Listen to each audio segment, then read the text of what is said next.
Hoje você vai conhecer a vida de Jesus, de uma forma que talvez você nunca viu. Espero que através desse vídeo você seja edificado, renovado e transformado pela história da vida do Salvador. Situada entre as colinas da Galileia, a pequena cidade de Nazaré era o lar de José e Maria, que posteriormente tornaram-se os pais terrestres de Jesus. José pertencia à linhagem ou família de Davi, e quando saiu um decreto para o levantamento do censo da população, ele teve que ir a Belém, cidade de Davi, para ali registrar seu nome. Era uma jornada penosa, dadas as condições em que as viagens eram feitas na época. Maria, que acompanhava seu esposo, sentia-se extremamente fatigada ao subir a colina na qual Belém se localizava. Chegando em Belém, José e Maria procuraram um lugar confortável para repousar, porém as hospedarias estavam todas ocupadas. Por este motivo, tiveram que encontrar descanso em uma rude estrebaria. Ali, naquela pobre estrebaria, nasceu Jesus, o Salvador, e foi colocado em uma manjedoura.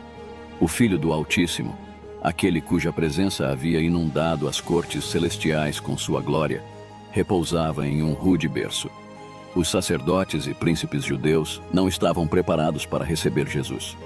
Sabiam que o Salvador viria em breve, mas esperavam que viesse como um rei poderoso que traria poder e riqueza para a nação.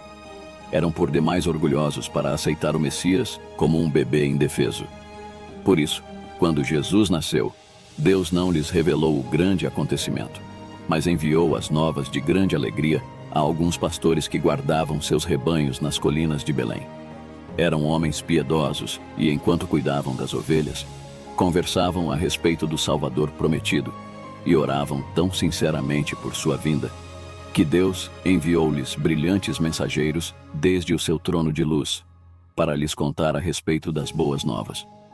Um anjo do Senhor desceu aonde eles estavam, e a glória do Senhor brilhou ao redor deles, e ficaram tomados de grande temor. O anjo, porém, lhes disse: Não temais, eis que vos trago boa nova de grande alegria, que o será para todo o povo. É que hoje vos nasceu, na cidade de Davi, o Salvador, que é Cristo, o Senhor. E isto vos servirá de sinal: encontrareis uma criança envolta em faixas e deitada em manjedoura. E subitamente apareceu com o anjo uma multidão da milícia celestial, louvando a Deus e dizendo: Glória a Deus nas maiores alturas, e paz na terra entre os homens, a quem ele quer bem. E ausentando-se deles os anjos para o céu, diziam os pastores uns aos outros: Vamos até Belém e vejamos os acontecimentos que o Senhor nos deu a conhecer. Foram apressadamente e acharam Maria e José e a criança deitada na manjedoura. E vendo-o, divulgaram o que lhes tinha sido dito a respeito deste menino. Todos os que ouviram se admiraram das coisas referidas pelos pastores. Maria, porém, guardava todas estas palavras, meditando-as no coração. José e Maria eram judeus e seguiam os costumes de sua nação. Quando Jesus tinha 6 semanas de idade, foi apresentado ao Senhor no Templo de Jerusalém. Essa prática estava de acordo com a lei que Deus havia dado a Israel, e Jesus devia ser obediente em tudo. Assim, o próprio Filho de Deus, o Príncipe do Céu, por seu exemplo, ensina-nos que devemos obedecer. Apenas o primogênito de cada família devia ser apresentado no templo. Essa cerimônia era para lembrar continuamente um evento que havia ocorrido em um passado distante. A criança, ao ser apresentada no templo, era tomada nos braços e erguida diante do altar. Desse modo, era solenemente dedicada a Deus. E logo que era devolvida à mãe, seu nome era registrado em um rolo, ou livro, que continha o nome de todos os primogênitos de Israel. José e Maria trouxeram Jesus ao sacerdote conforme requeria a lei. Todos os dias, pais e mães traziam seus filhos, e o sacerdote nada notou de diferente em José e Maria dos outros, que vinham dedicar seus primogênitos. Para ele, eram simplesmente gente operária. Na criança viu apenas um frágil bebê. Não podia ele imaginar que tinha nos braços o Salvador do mundo, o sumo sacerdote do templo celestial. Contudo, ele poderia ter sabido, pois se tivesse sido obediente à palavra de Deus, o Senhor o teria revelado. Naquela mesma hora, estavam no templo 2 servos fiéis de Deus, Simeão e Ana. Ambos haviam dedicado toda a vida ao serviço do Senhor, e ele lhes revelou coisas que não podiam ser reveladas aos orgulhosos e egoístas sacerdotes. A Simeão deu a promessa de que não morreria sem ver o Salvador. Assim que viu Jesus no templo, ele sabia que aquela criança era o Messias prometido. Uma luz suave e divina iluminava o rosto de Jesus e Simeão. Tomando-o nos braços, louvou a Deus dizendo: Agora, Senhor, podes despedir em paz o teu servo, segundo a tua palavra, porque os meus olhos já viram a tua salvação, a qual preparaste diante de todos os povos, luz para a revelação aos gentios e para a glória do teu povo de Israel. Ana, uma profetisa, chegando naquela hora, dava graças a Deus e falava a respeito do menino a todos os que esperavam a redenção de Jerusalém. Maria, mãe de Jesus, meditava em silêncio a respeito da importante profecia de Simeão. Ao olhar o menino em seus braços, lembrou-se do que os pastores de Belém haviam dito, e seu coração transbordou de gratidão e viva esperança. As palavras de Simeão trouxeram-lhe à lembrança a profecia de Isaías. Sabia que aquelas maravilhosas palavras referiam-se a Jesus. O povo que andava em trevas viu grande luz, e aos que viviam na região da sombra da morte, resplandeceu-lhes a luz. Porque um menino nos nasceu, um filho se nos deu. O governo está sobre os seus ombros, e o seu nome será Maravilhoso Conselheiro, Deus Forte, Pai da Eternidade, Príncipe da Paz. Era desejo de Deus que seu povo soubesse a respeito da vinda de seu Filho ao mundo. Os sacerdotes deviam ter ensinado o povo a esperar o Salvador. Porém, eles próprios não sabiam sobre a vinda do Messias. Por isso, Deus enviou seus anjos para anunciar aos pastores que Cristo havia nascido e onde eles poderiam encontrá-lo. Assim, quando Jesus foi apresentado no templo, havia ali pessoas que o receberam como o Salvador. Deus preservara a vida de Simeão e Ana para que tivessem o feliz privilégio de testificar que Jesus era o Messias prometido. Deus desejava que não só os judeus, mas também outros povos, soubessem que o Messias havia chegado. Em um distante país, no Oriente, habitavam homens sábios que haviam estudado as profecias sobre o Messias e acreditavam que o tempo de sua vinda era chegado. Os judeus chamavam esses homens de pagãos, todavia, eles não eram idólatras. Eram pessoas honestas que desejavam conhecer a verdade e fazer a vontade de Deus. Deus vê o coração, por isso sabia que esses homens eram confiáveis. Estavam em melhores condições de receber a luz do céu do que os sacerdotes judeus, cheios de orgulho e egoísmo. Esses sábios eram filósofos. Haviam estudado as obras de Deus na natureza e, através delas, aprenderam a amá-lo. Estudavam os astros e conheciam-lhes os movimentos. Apreciavam observar os corpos celestes em sua marcha noturna e, se descobrissem alguma estrela nova, considerariam isso como um grande acontecimento. Naquela noite, quando os anjos vieram aos pastores de Belém, os magos notaram uma luz estranha no céu. Era a glória que circundava aquele grupo de anjos. Quando a luz se dissipou, viram no céu o que parecia ser uma nova estrela. Naquele momento, lembraram-se da profecia que diz: Uma estrela procederá de Jacó, de Israel subirá um cetro. Com isso, decidiram acompanhá-la e ver aonde ela os levaria. A estrela guiou-os até a Judéia. Porém, quando se aproximaram de Jerusalém, sua luz tornou-se tão tênue que não puderam mais segui-la. Supondo que os judeus pudessem indicar-lhes o caminho até o Salvador, os magos entraram em Jerusalém e perguntaram: Onde está o recém-nascido rei dos judeus? Porque vimos a sua estrela no Oriente e viemos para adorá-lo. Tendo ouvido isso, alarmou-se o rei Herodes, e com ele toda a Jerusalém. Então, convocando todos os principais sacerdotes e escribas do povo, indagava deles onde o Cristo deveria nascer. Em Belém da Judéia, responderam eles, porque assim está escrito por intermédio do profeta. Herodes não gostou de ouvir falar de um rei que um dia poderia tomar o seu trono. Então perguntou aos próprios magos quando viram a estrela pela primeira vez. E ele os enviou a Belém, dizendo: Ide informar-vos cuidadosamente a respeito do menino. E quando o tiverdes encontrado, avisai-me, para eu também ir adorá-lo. Depois de ouvirem o rei, partiram, e eis que a estrela que viram no oriente os precedia, até que chegando, parou sobre onde estava o menino. E vendo eles a estrela, alegraram-se com grande e intenso júbilo. Entrando na casa, viram o menino com Maria, sua mãe. Prostrando-se, o adoraram, e abrindo seus tesouros, entregaram-lhe suas ofertas: ouro, incenso e mirra. Os magos trouxeram ao Salvador as coisas mais preciosas que possuíam. Herodes não havia sido sincero quando disse que queria ir e adorar Jesus. Temia que o Salvador crescesse e se tornasse rei, arrebatando-lhe o trono. Desejava encontrar a criança para matá-la. Os magos preparavam-se para voltar e contar a Herodes, mas o anjo do Senhor lhes apareceu em sonho, ordenando-lhes que voltassem ao seu país por outro caminho. Tendo eles partido, eis que apareceu um anjo do Senhor a José, em sonho, e disse: Dispõe-te, toma o menino e sua mãe, foge para o Egito e permanece lá até que eu te avise, porque Herodes há de procurar o menino para o matar. José não esperou amanhecer. Levantou-se no mesmo instante, tomou Maria e o menino e partiu naquela noite para a longa viagem. Os magos deram valiosos presentes a Jesus, e assim Deus proveu os meios para as despesas da viagem e sua estada no Egito, até o retorno à sua própria terra.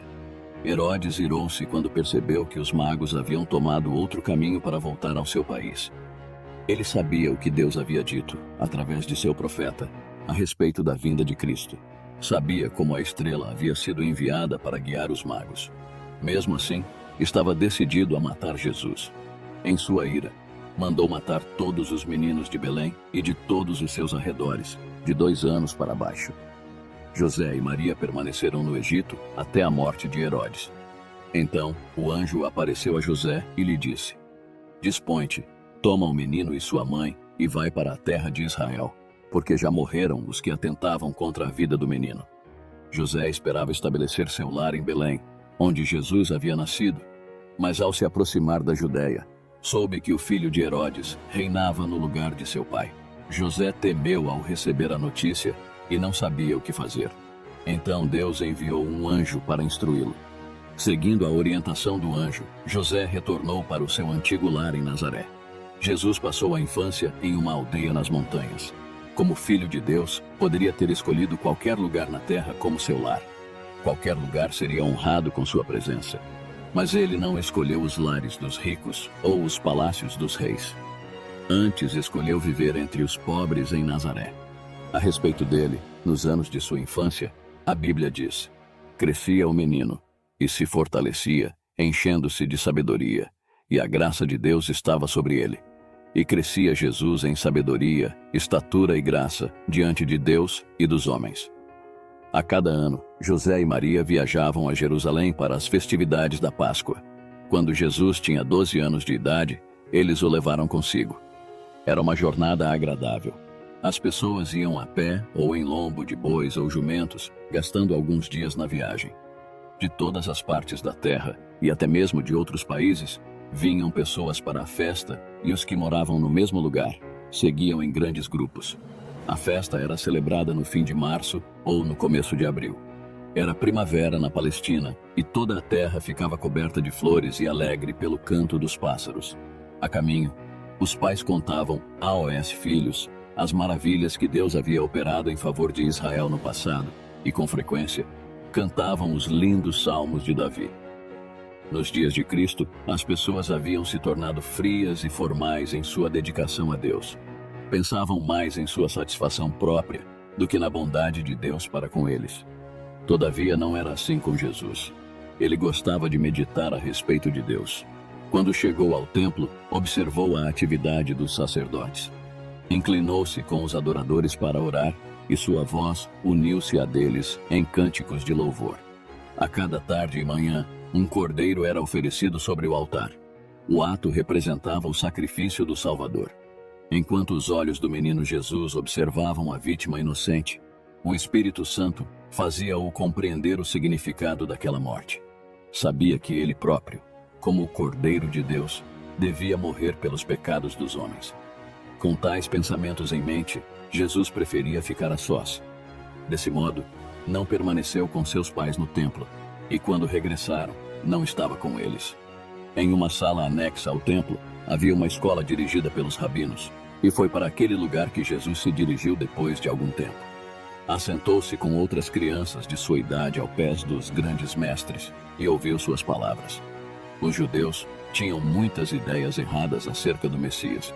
Jesus sabia disso, mas não contradizia os homens cultos. Fazia perguntas a respeito do que os profetas haviam escrito como alguém que desejava aprender. Quando José e Maria deixaram Jerusalém para retornar ao lar, não perceberam a ausência de Jesus. Pensaram que ele estivesse na companhia de algum de seus amigos. Mas ao pararem para acampar à noite, sentiram falta da sua cooperação. Procuraram por ele entre os grupos, mas em vão. Com o coração entristecido, voltaram a Jerusalém, mas não puderam achar o menino, senão depois de 3 dias. Grande foi a alegria ao reencontrá-lo, embora Maria o repreendesse por tê-los deixado. Ela disse: Filho, por que fizeste assim conosco? Teu pai e eu, aflitos, estamos à tua procura. Ele lhes respondeu: Por que me procuráveis? Não sabíeis que me cumpria estar na casa de meu pai? Embora soubesse que era o Filho de Deus, Jesus retornou a Nazaré, em companhia de José e Maria. Até 30 anos de idade, era-lhe submisso.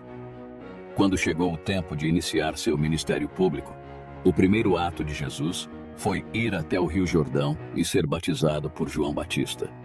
João havia sido enviado para preparar o caminho do Salvador. Ele havia pregado no deserto dizendo: O tempo está cumprido e o reino de Deus está próximo. Arrependei-vos e crede no Evangelho. Multidões afluíam para ouvi-lo.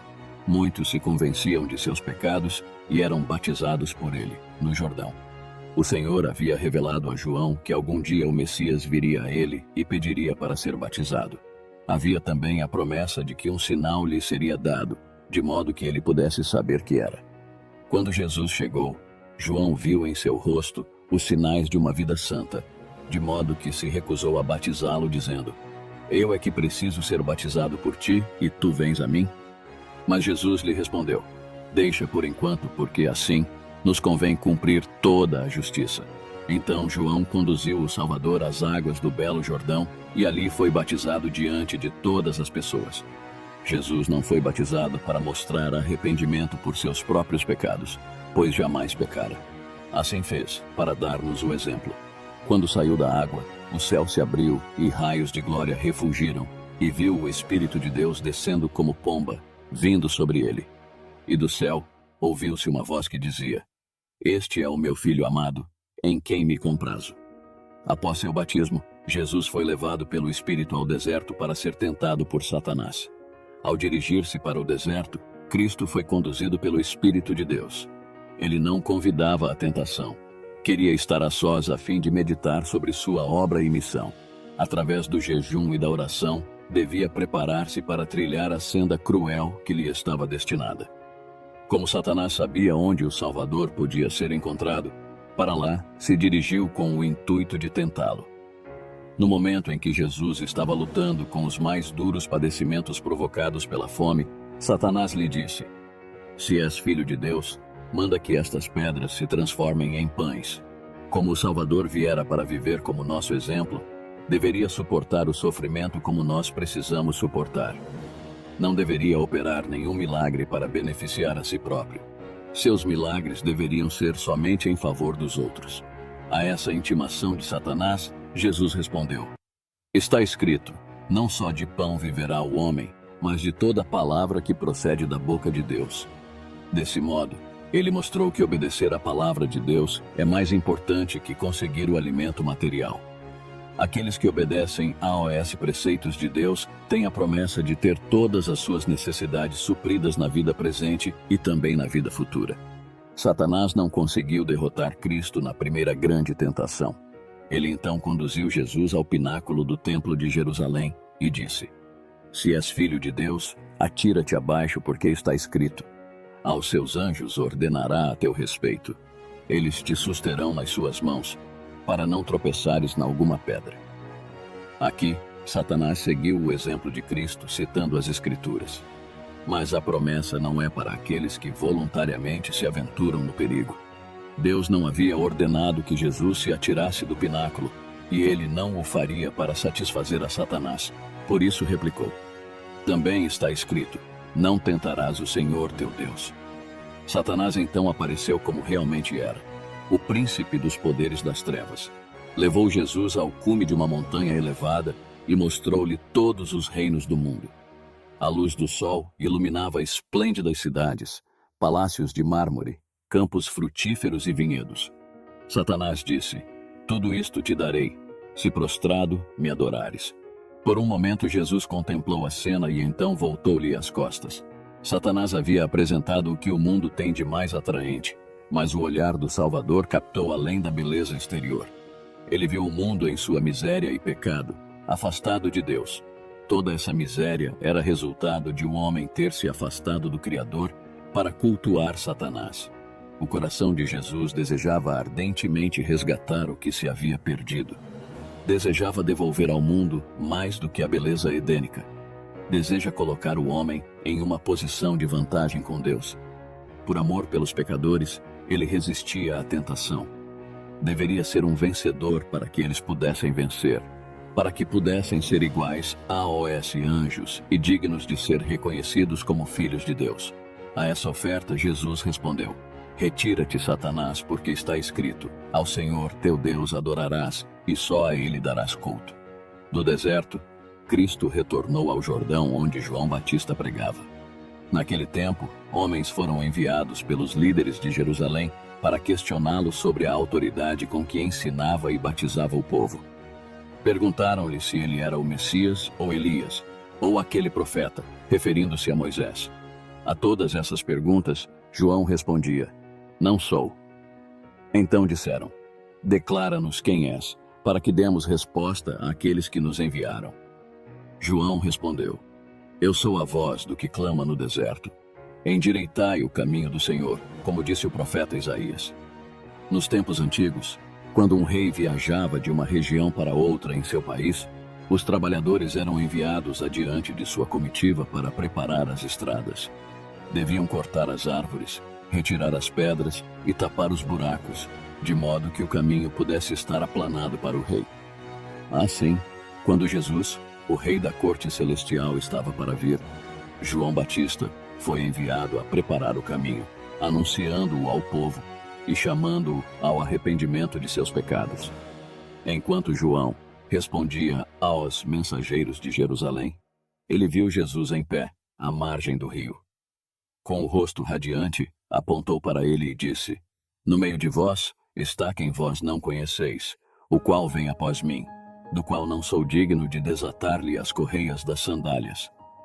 O povo ficou grandemente comovido. O Messias estava entre eles. Olhavam ao redor ansiosamente para encontrar aquele de quem João falava. Mas Jesus misturou-se à multidão e não puderam vê-lo. No dia seguinte, João viu Jesus outra vez e, apontando para ele, exclamou: eis o Cordeiro de Deus, que tira o pecado do mundo. Então João falou a respeito do sinal que vira por ocasião do batismo de Cristo. Vi o Espírito descer do céu como pomba e pousar sobre ele. Pois eu de fato vi e tenho testificado, acrescentou, que ele é o Filho de Deus. Com temor e admiração, os ouvintes olharam para Jesus. Então questionaram a si mesmos: é este o Cristo? Perceberam que Jesus não ostentava nenhuma aparência de riqueza ou grandeza mundana. Suas vestes eram modestas e simples, tais como o povo pobre usava. Em seu rosto pálido e cansado, havia algo que comovia os corações.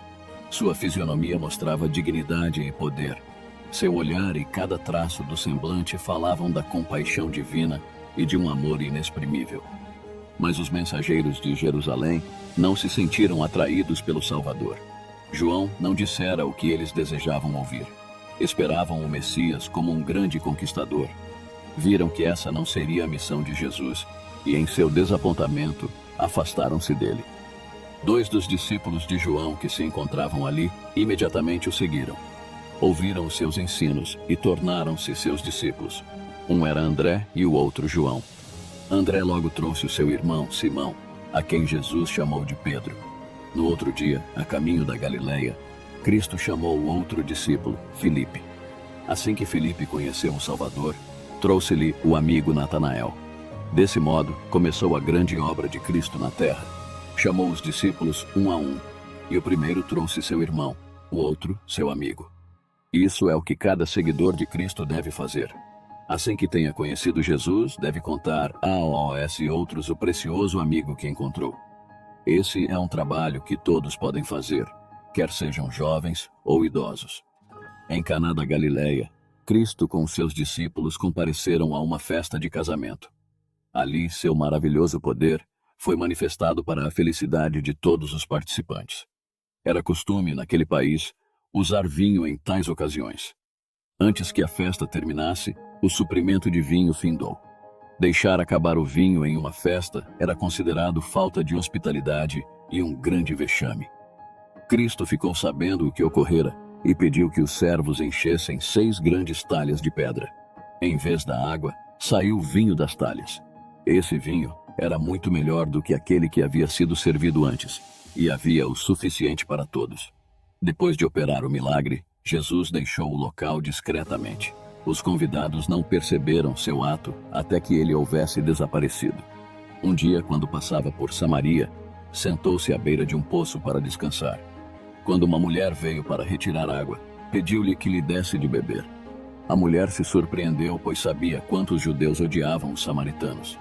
Mas Cristo lhe disse que, se ela quisesse, ele daria água viva. A essa declaração, ela se surpreendeu mais ainda. Então Jesus disse à mulher: "Quem beber desta água tornará a ter sede. Aquele, porém, que beber da água que eu lhe der, nunca mais terá sede. Pelo contrário, a água que eu lhe der será nele uma fonte a jorrar para a vida eterna." A água viva simboliza o Espírito Santo. Como o viajante sedento necessita de água para beber, assim precisamos do Espírito de Deus em nosso coração. Aquele que beber dessa água jamais terá sede. Durante seu ministério, Jesus visitou 2 vezes seu antigo lar em Nazaré. Em sua primeira visita, foi à sinagoga em um sábado. Ali leu a profecia de Isaías sobre a obra do Messias, como ele devia pregar as boas novas aos pobres, confortar os abatidos, dar visão aos cegos e curar os enfermos. Então disse às pessoas que tudo aquilo havia se cumprido naquele dia. Esse era o trabalho que ele mesmo estava fazendo. Após a declaração de Jesus, os que ouviram recordaram como Jesus havia vivido entre eles como um carpinteiro. Com frequência, viam-no na oficina com José. E embora em toda a sua vida houvesse praticado atos de bondade e misericórdia, eles não creram que Jesus era o Messias. Dando lugar a pensamentos como esses, abriram caminho para Satanás controlar sua mente e então se iraram contra o Salvador. Clamaram contra ele e decidiram tirar-lhe a vida. Empurraram-no para diante, dispostos a lançá-lo de um penhasco. Mas os santos anjos estavam próximos para protegê-lo. Passando despercebido pela multidão, desapareceu. Em sua próxima visita a Nazaré, o povo não estava mais disposto a recebê-lo. Afastou-se dali para não mais retornar. Entre os judeus, a religião havia se tornado uma simples observância de rituais. À medida que se afastavam do verdadeiro culto a Deus e perdiam o poder de sua palavra, haviam tentado suprir o conteúdo espiritual com cerimônias e tradições inventadas por eles. Somente o sangue de Cristo pode purificar o pecado. Somente seu poder pode livrar o homem de pecar. Mas os judeus dependiam de suas próprias obras e cerimônias de sua religião para ganharem a salvação. Por causa do zelo com que se dedicavam ao desempenho dos atos exteriores, julgavam-se justos e dignos de ocupar um lugar no reino de Deus. Suas esperanças fixavam-se nas grandezas do mundo. Anelavam riquezas e poder que achavam ser o prêmio merecido de sua suposta piedade. Aguardavam o estabelecimento do reino do Messias na terra, e ele haveria de dominar como um grande príncipe entre os homens. Cada bênção e favor terrenos esperavam receber por ocasião de sua vinda. Jesus sabia que suas esperanças seriam frustradas. Ele tinha vindo ensinar a eles algo muito melhor do que procuravam. Seu objetivo era restaurar o verdadeiro culto a Deus. Ele devia trazer a religião com pureza de coração, que se manifestaria em uma vida reta e em um caráter santo. Os discípulos de Cristo haviam sido influenciados pelos ensinos dos rabinos. E foi para esses discípulos que as primeiras lições de Cristo foram destinadas. Foi então que começaram a ouvir o sermão das bem-aventuranças. Tais ensinamentos eram estranhos e novos para os ouvintes de Jesus, e por isso ele os repetiu muitas vezes. Certa vez, um doutor da lei veio à sua presença e lhe perguntou: Mestre, que farei para herdar a vida eterna? Então Jesus lhe perguntou: Que está escrito na lei? Como interpretas? A isto ele respondeu: Amarás o Senhor, teu Deus, de todo o teu coração, de toda a tua alma, de todas as tuas forças e de todo o teu entendimento. E amarás o teu próximo como a ti mesmo. Em vez de arrepender-se, porém, buscou uma escusa para seu egoísmo. Ele, porém, querendo justificar-se, perguntou a Jesus: Quem é o meu próximo? Sacerdotes e rabinos, com frequência, discutiam sobre esse assunto. Não consideravam os pobres e os ignorantes como seu próximo e nem lhes dispensava bondade. Jesus não participou de suas discussões, mas respondeu com uma história que havia acontecido há algum tempo. Jesus conta a história do bom samaritano. Jesus ensinou que qualquer pessoa que precisar de ajuda é nosso próximo. Devemos tratá-lo como gostaríamos de ser tratados. Jesus guardou o sábado e ensinou seus discípulos a guardá-lo. Ele sabia como o dia de repouso devia ser observado, pois ele mesmo o santificara. Os mestres judeus haviam criado muitas regras a respeito de como guardar o sábado e queriam que todos obedecessem a elas. Assim, vigiavam Jesus para ver se ele as cumpriria. Um sábado, quando Cristo e os discípulos voltavam da sinagoga, atravessaram um campo de cereais. Já era tarde e eles estavam com fome. Por isso, colheram algumas espigas e comeram os grãos. Em qualquer outro dia, era permitido colher e comer do fruto da terra, mas jamais no sábado. Os inimigos de Cristo viram o que os discípulos fizeram e disseram a Jesus: Eis que os teus discípulos fazem o que não é lícito fazer em dia de sábado. Jesus, porém, defendeu seus discípulos. Lembrou seus acusadores que Davi, quando teve necessidade, comeu os pães da proposição do tabernáculo e deu também a seus famintos seguidores. Se foi direito a Davi, quando faminto, comer os pães sagrados, não seria direito a discípulos colher os grãos nas horas sagradas porque estavam com fome? O sábado não foi feito para ser um fardo às pessoas, mas para o bem delas e para dar-lhes paz e repouso. Por isso Jesus disse: O sábado foi estabelecido por causa do homem e não o homem por causa do sábado. Aos que o acusaram de abolir a lei, respondeu: Não penseis que vim revogar a lei ou os profetas. Não vim para revogar, vim para cumprir. Cumprir significa guardar ou praticar. Desse modo, quando Jesus veio a João Batista para ser batizado, disse: Nos convém cumprir toda a justiça. Cumprir a lei é obedecer perfeitamente a ela. Em muitas ocasiões, os judeus acusaram Jesus de transgredir o sábado. Muitas vezes tentaram matá-lo porque ele não o guardava de acordo com as tradições judaicas. Porém, isso não o afetava. Ele guardava o sábado como Deus desejava. O Salvador caracterizou a si mesmo como o bom pastor e seus discípulos, como o seu rebanho. Ele disse: Eu sou o bom pastor, conheço as minhas ovelhas, e elas me conhecem a mim. Enquanto Jesus esteve na terra, mostrou, através de seus milagres, poder para salvar até os que haviam ido longe demais. Ao curar as doenças do corpo, mostrou que era capaz de limpar o pecado do coração. Ele fez o coxo andar, o surdo ouvir e o cego ver. Purificou os miseráveis leprosos, curou o paralítico e os enfermos com todo tipo de doença. Por sua palavra, até os demônios eram expulsos daqueles a quem subjugavam. Os que presenciavam seus poderosos milagres maravilhavam-se, dizendo: Que palavra é esta, pois com autoridade e poder ordena e espíritos imundos, e eles saem. O Salvador ressuscitou mortos. Um destes foi o filho da viúva de Naim. Quando o cortejo fúnebre conduzia o corpo para o sepultamento, Jesus foi ao seu encontro. Tomou o jovem pela mão e fê-lo levantar-se, devolvendo o filho à sua mãe. Os que ali se achavam voltaram para casa, gritando de alegria e louvando a Deus. Assim também Jesus ressuscitou a filha de Jairo e a Lázaro, que estava morto e sepultado há 4 dias. Durante seu ministério terreno, O Senhor realizou uma obra maravilhosa. Ele mesmo definiu essa obra em resposta a João Batista. João estava na prisão e sentia-se atribulado e desanimado pela dúvida de que Jesus era, de fato, o Messias. Enviou então alguns de seus discípulos a Jesus com a pergunta: És tu aquele que estava para vir, ou havemos de esperar outro? Quando os mensageiros vieram à presença de Jesus, encontraram-no cercado de muitos doentes que estavam sendo curados. Durante todo o dia, os mensageiros esperaram, enquanto Jesus estava incansavelmente ocupado em aliviar aqueles sofredores. Finalmente disse a eles: Ide e anunciai a João o que estáis ouvindo e vendo. Os cegos veem, os coxos andam, os leprosos são purificados, os surdos ouvem, os mortos são ressuscitados, e aos pobres está sendo pregado o Evangelho. Assim, durante 3 anos e meio, Jesus andou de um lado para outro fazendo o bem. Então, chegou o tempo de concluir seu ministério. Em companhia de seus discípulos, deveria subir a Jerusalém para ser traído, condenado e morto. Suas próprias palavras deveriam cumprir-se. O bom pastor dá a vida pelas ovelhas. Aproximava-se Jesus de Jerusalém para assistir às festividades da Páscoa.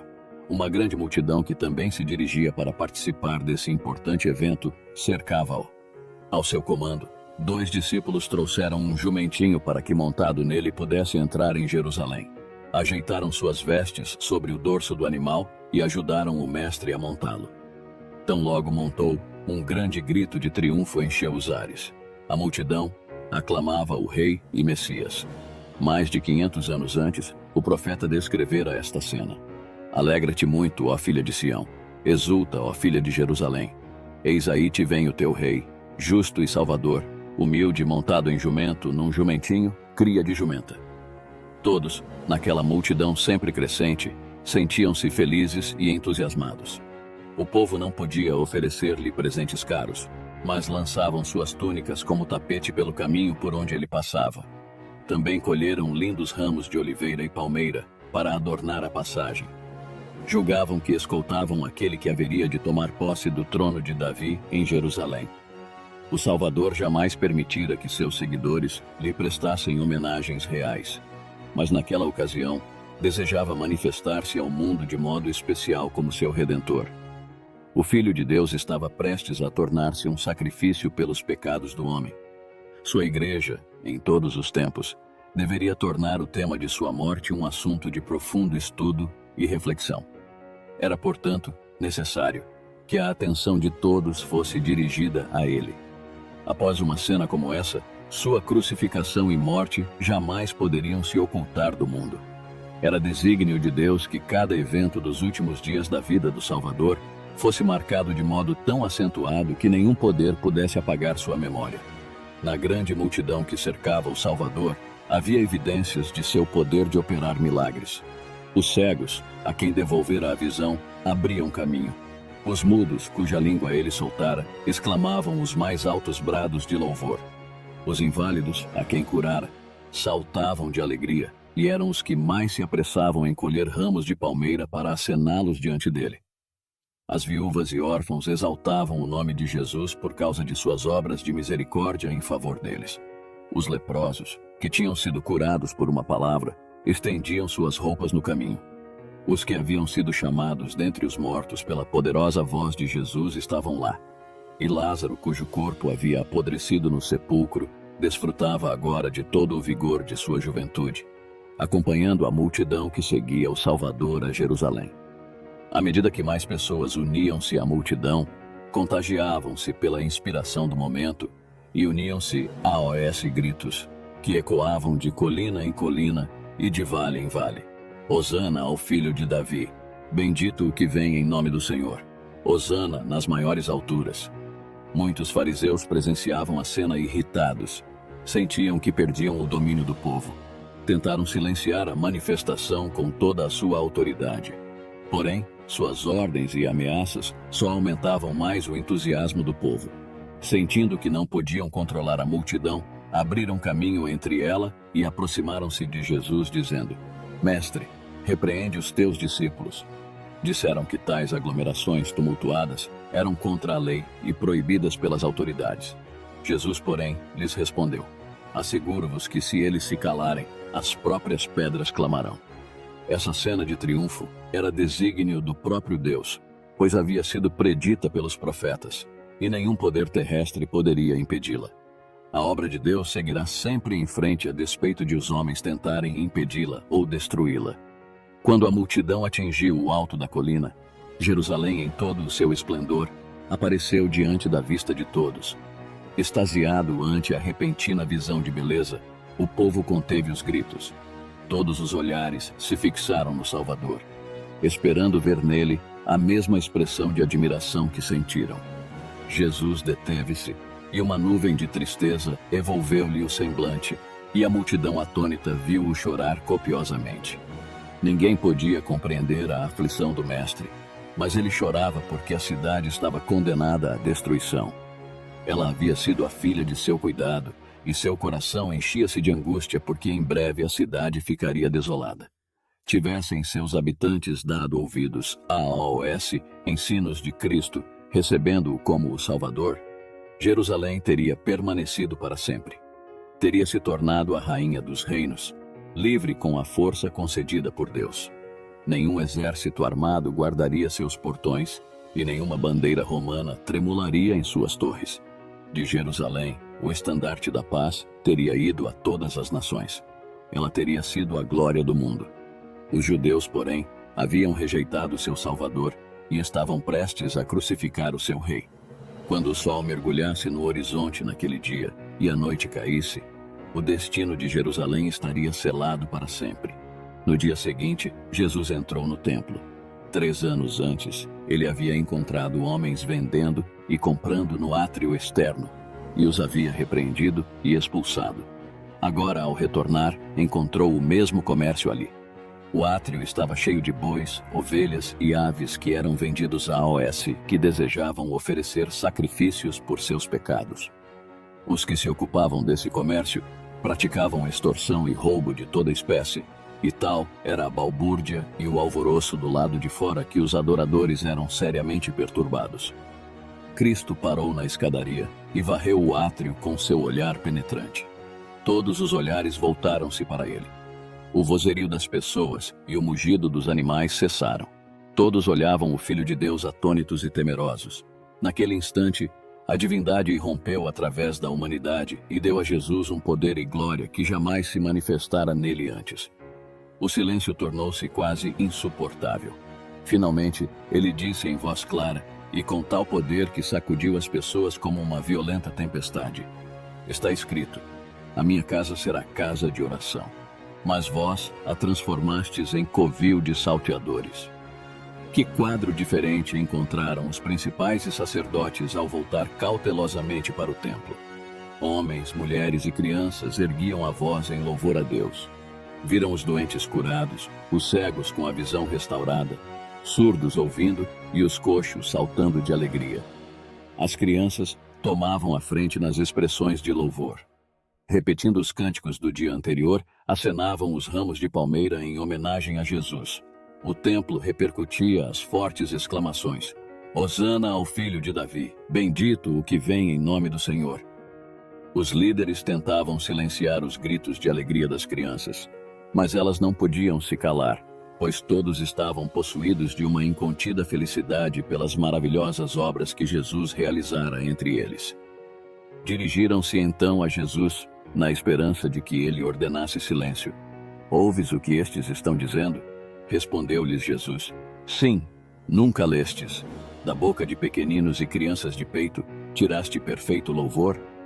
Os filhos de Israel celebraram a primeira Páscoa na ocasião em que foram libertados da escravidão no Egito. Chegara o tempo em que Jesus devia comemorar a festividade com seus discípulos e pediu a Pedro e a João que encontrassem um lugar e preparassem a ceia da Páscoa. Centenas de pessoas vinham a Jerusalém para a celebração e os habitantes da cidade se dispunham a ceder um cômodo da casa para os visitantes fazerem sua comemoração. O Salvador dissera a Pedro e a João que, ao saírem pelas ruas, encontrariam um homem com um cântaro de água. Deveriam então segui-lo até a casa em que entrasse e dizer ao dono da casa: O mestre manda perguntar-te: onde é o aposento no qual hei de comer a Páscoa com os meus discípulos. Esse homem deveria então mostrar-lhes uma sala espaçosa no andar superior da casa, provida com tudo de que precisavam, e ali deveriam preparar a ceia pascal. Tudo aconteceu conforme Jesus havia dito. Na hora da ceia, os discípulos estavam a sós com Jesus. Outras vezes em que a festa foi comemorada em companhia do Mestre, havia sido sempre uma ocasião de grande alegria. Agora, porém, Jesus estava com o espírito atribulado.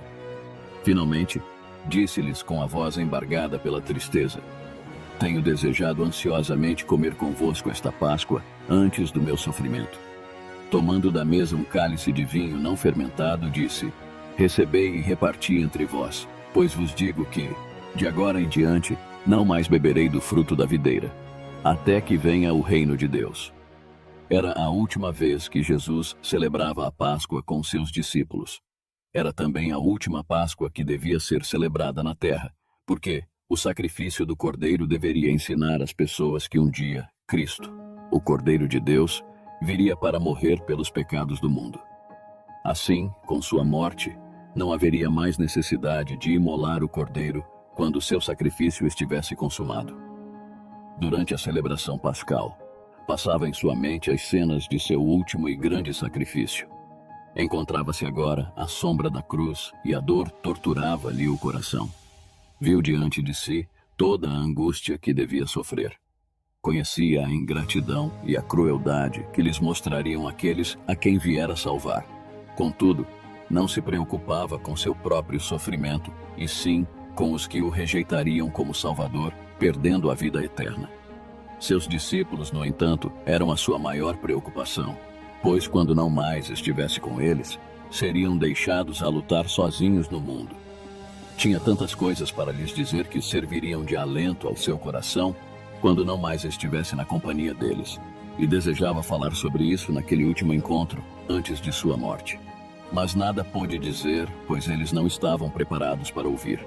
Tinha havido contenda entre eles e ainda abrigavam o pensamento de que em breve Jesus seria proclamado rei e que cada um deles ocuparia posições de honra em seu reino. Assim, eram hostis e ciumentos uns com os outros. Havia ainda outro problema. Em uma festa, o servo devia lavar os pés dos convidados e, naquela ocasião, fizeram os preparativos para isso. Ali estavam o vaso de água, a bacia e a toalha prontos para o lava-pés, mas não havia servo. Os discípulos, portanto, deviam fazer a parte do servo. Em seu coração, os discípulos não queriam fazer o papel de servo de seus irmãos. Não estavam dispostos a lavar-lhes os pés. Desse modo, tomaram seus lugares à mesa em silêncio. Jesus esperou para ver o que eles fariam. Então, ele mesmo levantou-se, cingiu-se com a toalha, despejou água na bacia e começou a lavar os pés dos discípulos. Embora magoado por causa da discórdia entre eles, não os repreendeu com palavras duras. Demonstrou seu amor, agindo como servo de seus próprios discípulos. Quando terminou, disse-lhes: Compreendeis o que vos fiz? Vós me chamais o Mestre e o Senhor, e dizeis bem, porque eu o sou. Ora, se eu, sendo o Senhor e o Mestre, vos lavei os pés, também vós deveis lavar os pés uns dos outros. Porque eu vos dei o exemplo, para que, como eu vos fiz, façais vós também.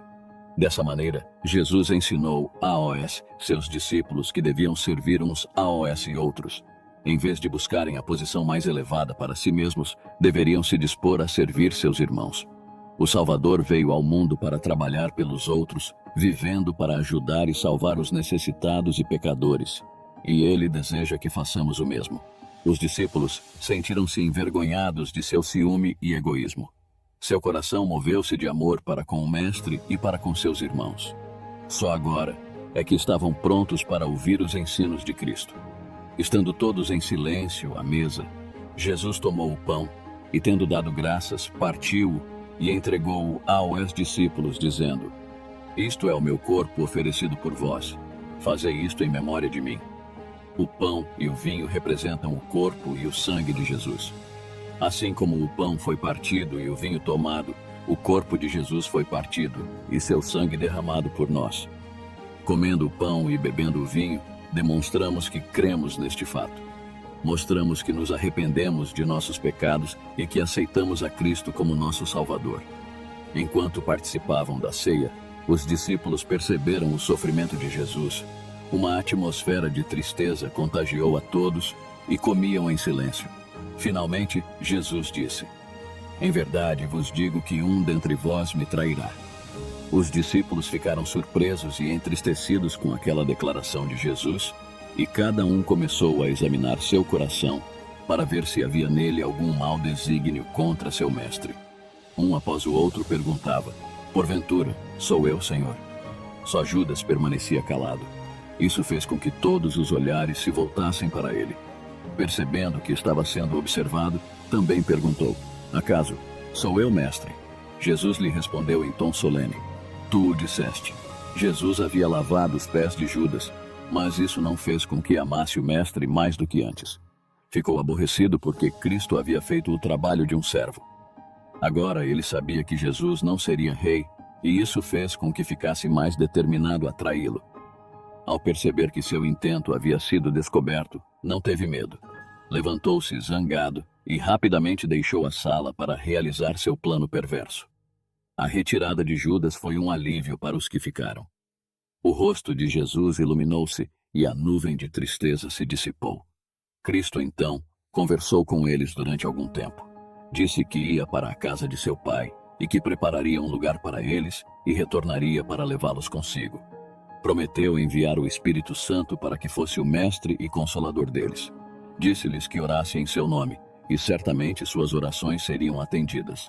Jesus então orou por eles, pedindo a Deus que os livrasse do mal e que amassem um ao outro, assim como ele os amava.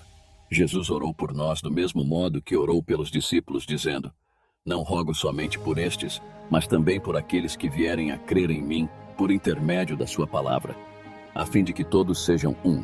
E como és tu, ó Pai, em mim e eu em ti, também sejam eles em nós, para que o mundo creia que tu me enviaste, eu neles e tu em mim, a fim de que sejam aperfeiçoados na unidade, para que o mundo conheça que tu me enviaste e os amaste, como também amaste a mim." A vida do Salvador na terra foi uma vida dedicada à oração. Passou muitas horas a sós com Deus e, com frequência, suas preces sinceras subiam ao trono celeste, buscando sabedoria e força de que necessitava para sustê-lo em sua obra e para guardá-lo de cair nas tentações de Satanás. Depois de haver comido a Páscoa com seus discípulos, Jesus foi com eles ao jardim do Getsêmani, onde costumava orar. À medida que caminhava, conversava com eles e os ensinava, mas quando se aproximaram do jardim, tornou-se estranhamente silencioso. Durante toda a sua vida, Jesus estivera em comunhão com o Pai. O Espírito de Deus havia sido seu guia e apoio constantes. Por todas as obras que havia feito, sempre glorificara o Pai, dizendo: "Eu nada posso fazer de mim mesmo." A terrível noite de agonia para o Salvador começou quando se aproximou do jardim. Parecia que a presença de Deus, que até então o sustentara, não mais o acompanhava. Começou a sentir o que significa separar-se do Pai. Cristo devia tomar sobre si os pecados do mundo, e quando eles foram colocados sobre si, parecia mais do que podia suportar. A culpa do pecado era tão terrível que foi tentado a pensar que Deus não mais o amava. Quando sentiu a enorme aversão de Deus ao pecado, deixou escapar essas palavras: "A minha alma está profundamente triste até a morte." Jesus deixou os discípulos próximo à entrada do jardim, exceto Pedro, Tiago e João, com os quais entrou no horto. Eram eles seus mais sinceros discípulos e seus companheiros mais chegados, mas não podia suportar que eles testemunhassem sua intensa agonia. Disse-lhes: "Ficai aqui e vigiai comigo." Caminhou alguns passos adiante e caiu prostrado no chão. Sentia que o peso do pecado separava-o do Pai. Tinha diante de si um abismo tão grande, tão profundo, tão negro que tremia diante dele. Cristo não sofria por seus pecados, mas pelos pecados do mundo. Sentia o desagrado de Deus contra o pecado, como o pecador sentirá no grande dia do juízo. Em sua agonia, Cristo agarrou-se ao solo frio, de seus lábios pálidos orando da seguinte forma: "Meu Pai, se possível, passe de mim este cálice. Todavia, não seja como eu quero, e sim como tu queres." Durante 1 hora, Cristo suportou sozinho aquela terrível angústia. Então foi até os discípulos, ansioso por receber uma palavra de simpatia. Mas nenhuma simpatia se manifestou, pois eles estavam dormindo. Despertaram ao som de sua voz, mas quase não. O reconheceram, pois a aflição havia alterado a expressão de seu rosto. Dirigindo-se a Pedro, perguntou: Simão, tu dormes? Não pudeste vigiar nem 1 hora?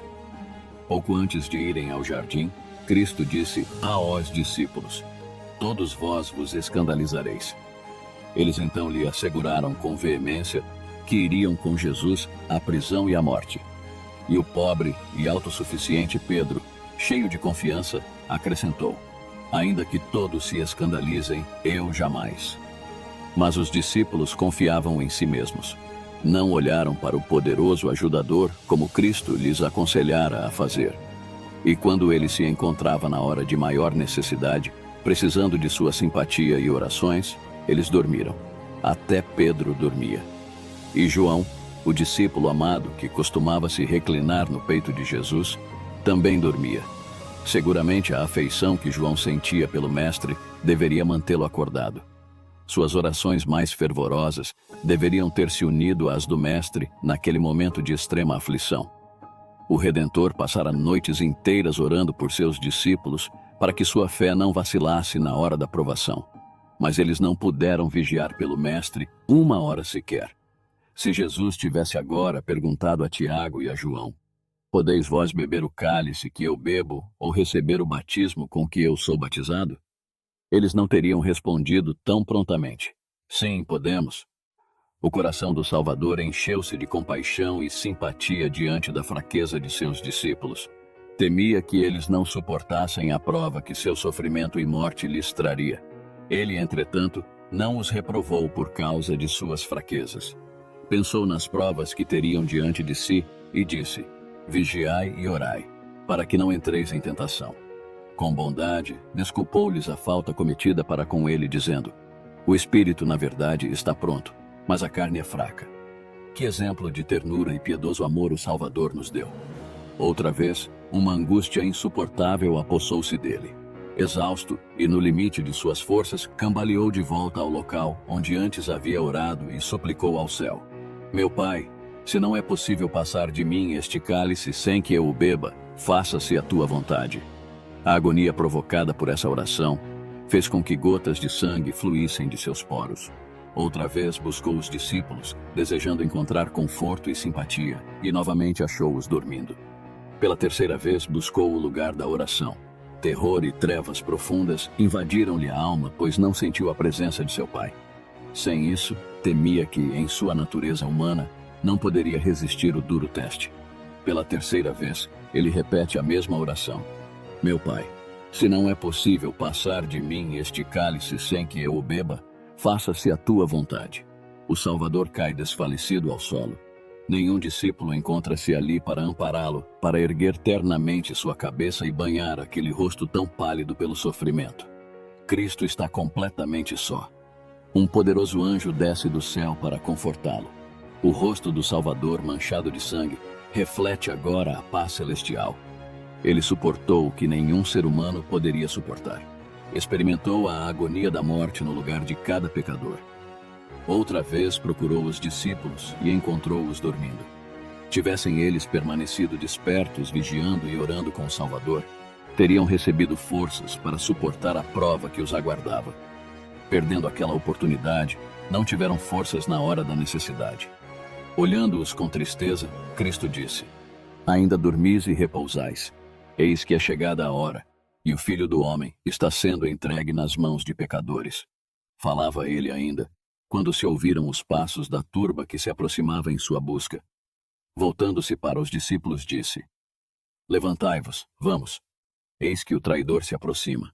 Nenhum traço de seus recentes sofrimentos podiam ser notados quando o Salvador se adiantou para encontrar seu traidor. Colocando-se adiante dos discípulos, perguntou à turba: A quem buscais? Responderam-lhe: A Jesus, o Nazareno. Então Jesus lhes disse: Sou eu. O Salvador pergunta-lhes mais uma vez: A quem buscais? Responderam-lhe: A Jesus, o Nazareno. Então lhes disse Jesus: Já vos declarei que sou eu. Se é a mim, pois, que buscais, deixai ir estes.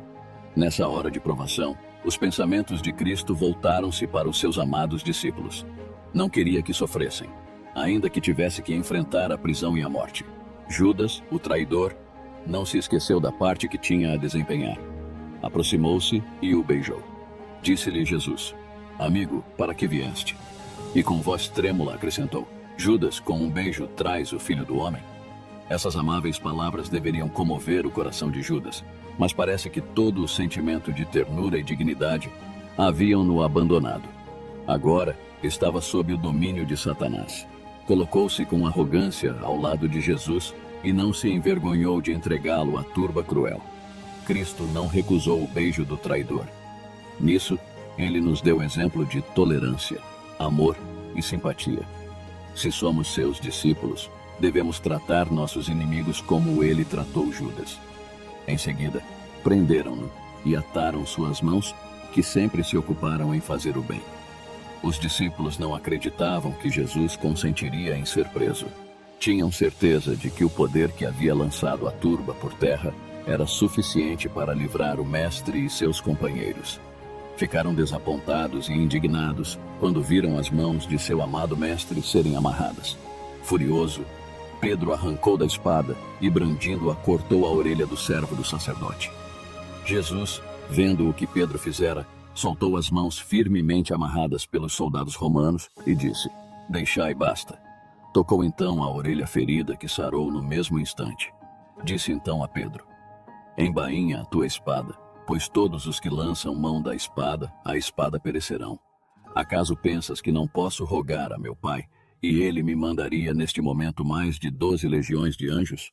Como, pois, se cumpririam as Escrituras, segundo as quais assim deve suceder? Não beberei, porventura, o cálice que o Pai me deu?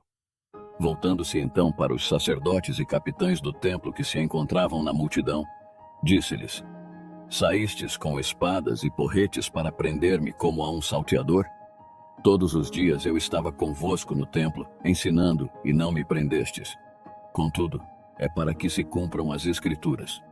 Quando os discípulos viram que o Salvador não fazia nenhum esforço para se livrar de seus inimigos, culparam-se por isso. Não podiam compreender sua rendição àquela turba e, aterrorizados, abandonaram-no e fugiram. Cristo havia predito a cena do abandono quando disse: Eis que vem a hora, e já é chegada, em que sereis dispersos, cada um para sua casa, e me deixareis só. Contudo, não estou só, porque o Pai está comigo. Jesus foi levado do jardim do Getsêmani, cercado pela turba que o vaiava. Movia-se com dificuldade, pois suas mãos estavam fortemente atadas, e os soldados guardavam-no bem de perto. Primeiro foi levado à casa de Anás, o antigo sumo sacerdote, cujo cargo havia sido ocupado por seu genro, Caifás. O ímpio Anás queria ser o primeiro a ver Jesus preso e tirar dele provas que o levariam à condenação. Com essa intenção, interrogou o Salvador em relação a OS, seus discípulos e ensinamentos. Cristo respondeu: Eu tenho falado francamente ao mundo, ensinei continuamente tanto nas sinagogas como no templo, onde todos os judeus se reúnem, e nada disse em oculto. Então, voltando-se para o que o interrogava, disse: Por que me interrogas? Pergunta a AOS que ouviram.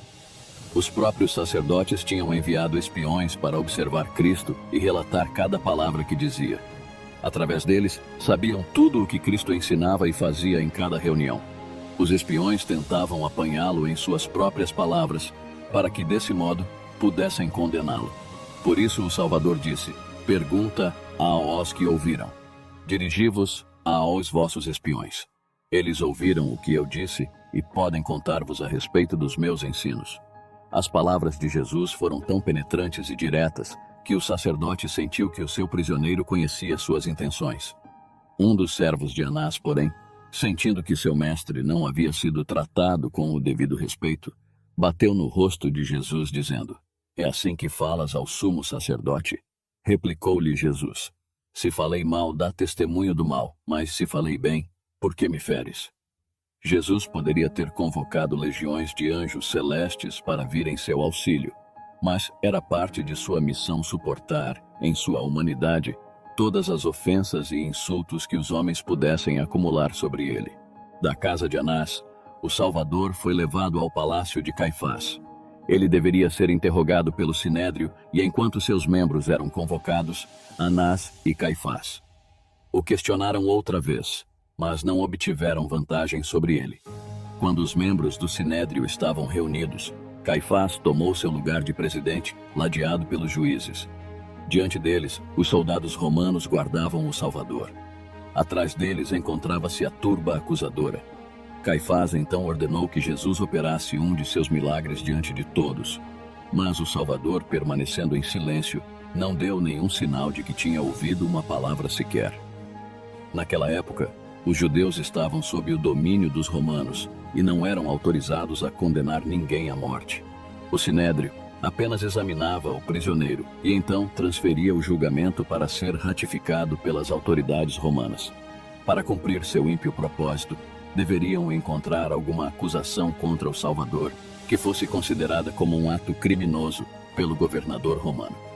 Podiam assegurar que tinham suficientes evidências de que Cristo havia falado contra muitas tradições e ordenanças judaicas. Era fácil provar que ele havia denunciado os sacerdotes e escribas, chamando-os de hipócritas e assassinos. Mas isso não seria motivo de condenação perante os romanos, pois eles mesmos odiavam a hipocrisia dos fariseus. Muitas acusações foram apresentadas contra Jesus, mas ou as testemunhas não estavam de acordo, ou os depoimentos eram de tal natureza que não seriam aceitos pelos romanos. Tentaram fazê-lo falar em resposta às acusações, mas ele parecia não ouvi-los. O silêncio de Cristo naquele momento já havia sido descrito pelo profeta Isaías. Ele foi oprimido e humilhado, mas não abriu a boca. Como cordeiro, foi levado ao matadouro, e como ovelha muda perante os seus tosquiadores, ele não abriu a boca. Os sacerdotes começaram a temer que não conseguiriam nenhuma prova convincente que pudesse levar Cristo à presença de Pilatos. Sentiam que uma última tentativa precisava ser feita. O sumo sacerdote apontou a mão para o céu e dirigiu-se a Jesus em forma de solene juramento. Eu te conjuro pelo Deus vivo, que nos digas se tu és o Cristo, o Filho de Deus. O Salvador jamais negou sua missão ou seu relacionamento com o Pai. Podia calar-se diante de um insulto, mas sempre falava aberta e decididamente quando sua obra ou filiação divina eram questionadas. Todo ouvido inclinou-se para ouvir e todo olhar fixou-se nele quando respondeu: Tu o disseste. Segundo o costume da época, responder daquele modo significava sim ou é tal qual disseste. Essa era a maneira de responder de modo mais enfático a uma resposta afirmativa. Uma luz celestial pareceu iluminar-lhe o rosto pálido quando acrescentou: Entretanto, eu vos declaro que desde agora vereis o Filho do Homem assentado à direita do Todo-Poderoso e vindo sobre as nuvens do céu. Nessa declaração, o Salvador apresentou o reverso da cena que ali se desenrolava, apontando-lhes um tempo em que ele ocupará a posição de supremo juiz do céu e da terra. Então estará assentado no trono do Pai, e de suas sentenças não haverá apelação. Diante de seus ouvintes, trouxe uma visão daquele dia, quando, ao invés de sofrer abusos e escárnios da turba desordeira, virá nas nuvens do céu com poder e grande glória. Legiões de anjos o escoltarão, e então pronunciará a sentença contra seus inimigos, achando-se entre eles a mesma turba que o acusava. Ao Jesus declarar-se Filho de Deus e Juiz do mundo, o sacerdote rasgou suas vestes, mostrando-se horrorizado. Ergueu as mãos para o céu e disse: Blasfemou, que necessidade mais temos de testemunhas? Eis que ouvistes agora a blasfêmia. Que vos parece? Responderam eles. É réu de morte. Segundo as leis judaicas, um prisioneiro não podia ser julgado à noite. Por isso, embora já condenado, deveria haver um outro julgamento durante o dia. Jesus foi levado, em seguida, para a sala da guarda onde sofreu escárnio e abuso dos soldados e da multidão. Ao amanhecer, foi ele conduzido novamente à presença dos juízes, onde a condenação definitiva foi pronunciada. Uma fúria satânica apossou-se dos líderes e do povo. A multidão urrava como feras selvagens. Arremeteram então contra Cristo, gritando: Ele é culpado, matem-no. Se os soldados romanos não estivessem presentes, eles o teriam feito em pedaços. Porém, a autoridade romana se interpôs e, com a força das armas, reprimiu a violência do povo. Sacerdotes e príncipes misturaram-se à multidão e cobriram o Salvador de insultos. Vestiram-no com um manto surrado e bateram-lhe no rosto, dizendo: Profetiza-nos, Cristo, quem é que te bateu? E, havendo-o despido, cuspiram-lhe no rosto. Os anjos de Deus registraram fielmente cada insulto, olhar, palavra e ato contra seu amado comandante. Um dia aqueles homens vis que escarneceram e bateram no rosto pálido e sereno de Cristo, contemplarão esse mesmo rosto mais brilhante do que o sol. Após ter sido condenado pelos juízes do Sinédrio, Cristo foi levado à presença de Pilatos, governador romano, para que a sentença fosse confirmada e executada. Os sacerdotes judeus não podiam entrar na sala de julgamento de Pilatos. De acordo com as leis cerimoniais, tal ato os tornava imundos e os excluía da participação da festa da Páscoa. Em sua cegueira, não viam que Cristo era o verdadeiro Cordeiro da Páscoa e que, ao rejeitá-lo, a grande festa havia perdido seu significado.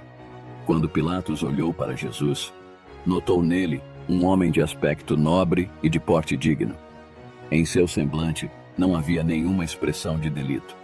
Voltando-se para os sacerdotes, perguntou: Que acusação trazeis contra este homem?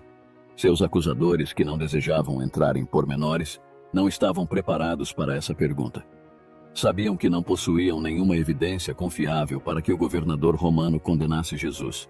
Então, suscitaram contra ele falsas testemunhas que disseram: Encontramos este homem pervertendo a nossa nação, vedando pagar tributo a César e afirmando ser ele o Cristo, o Rei. Isso era mentira, pois Cristo havia claramente sancionado o pagamento de tributo a César. Quando os escribas interrogaram-no sobre essa questão, tentando armar-lhe uma cilada, respondeu: Daí, pois, a César o que é de César e a Deus o que é de Deus. Pilatos não se deixou enganar pelo depoimento das falsas testemunhas. Voltou-se para o Salvador e perguntou: És tu o rei dos judeus? Respondeu-lhe Jesus: Tu o dizes. Ao ouvirem essa resposta, Caifás e os que o acompanhavam apelaram para o testemunho que o próprio Pilatos acabava de ouvir dos lábios de Jesus, de que ele era, de fato, culpado do crime de que o acusavam. Em altos brados, pediram sua condenação à morte. Como Cristo nada respondesse a seus acusadores, Pilatos lhe disse: Nada respondes? Vê quantas acusações te fazem. Jesus, porém, não respondeu. Pilatos estava perplexo. Não havia encontrado qualquer indício de crime em Jesus e não confiava naqueles que o acusavam. O porte nobre e a conduta discreta do Salvador contrastavam diretamente com a exaltação e fúria de seus acusadores. Isso impressionou o governador a ponto de convencê-lo da inocência de Cristo. Esperando ouvir dele a verdade, chamou-o para perto de si e perguntou: És tu o rei dos judeus? Cristo não respondeu diretamente a essa pergunta, mas devolveu-lhe outra pergunta: Vem de ti mesmo esta pergunta, ou te disseram outros a meu respeito? O Espírito de Deus estava operando no coração de Pilatos. A pergunta de Jesus tinha o objetivo de levá-lo a examinar mais profundamente seu coração. Pilatos entendeu o significado da pergunta e seu próprio coração abriu-se ante ele, sentindo a alma agitar-se pela convicção.